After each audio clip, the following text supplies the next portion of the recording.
तीन दोस्त उस जंगल में गए।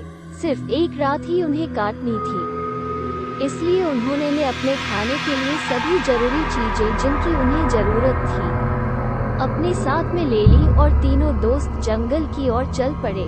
जंगल में रास्ता भूलना कोई बड़ी बात नहीं थी, इसलिए उन्होंने रास्ते पर जाते समय निशान लगा लिए थे। जब जंगल जाते समय तीनों आपस में बातें कर रहे थे कि कोई जानवर तो सामने नहीं आ जाएगा, पर उनमें से एक ने बोला कि मैंने पता किया था, इस जंगल में जानवर तो नहीं है, पर हो सकता है कि बिच्छू आदि हो। इस बात का ध्यान रखना बहुत जरूरी है।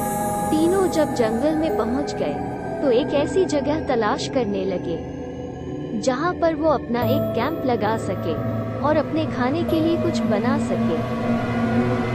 वो अपने साथ कुछ सामान लेकर भी आए थे जिससे उन्हें पूरा एहसास हो सके कि वो जंगल में रात का अनुभव ले सके। बहुत ढूंढने पर एक जगह बिल्कुल साफ मिल गई जहां पर वो कैंप लगा सके, बट पानी थोड़ी दूरी पर था।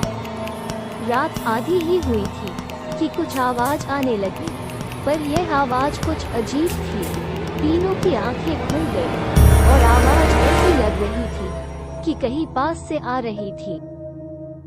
तभी उनमें से एक की नजर पड़ी।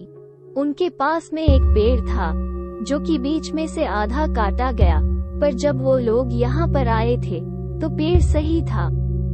और इतनी देर में पेड़ को क्या हो गया कुछ पता नहीं चल रहा था।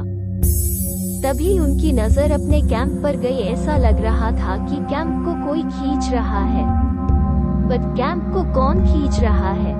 सभी लोग कैंप से बाहर आ गए और उन्हें महसूस हुआ कि कोई उनके पास से गुजरा है। अजीब बात है, हमारे अलावा यहाँ पर कौन है? तभी अचानक कैंप में आग लग गई, पर कैंप में तो कुछ नहीं था। अब सभी को डर लग रहा था।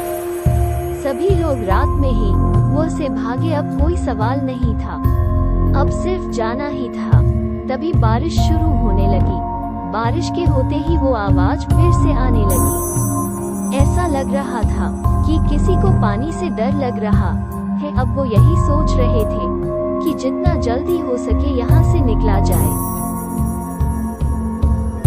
तभी वो नदी भी आ गई जिसको पार करके वो लोग वहाँ पर आए थे और तीनों लोग सही सलामत बाहर आ गए। पर उन्हें ये कभी पता नहीं चला कि जंगल में कौन था और उन्हें डर किससे लग रहा था।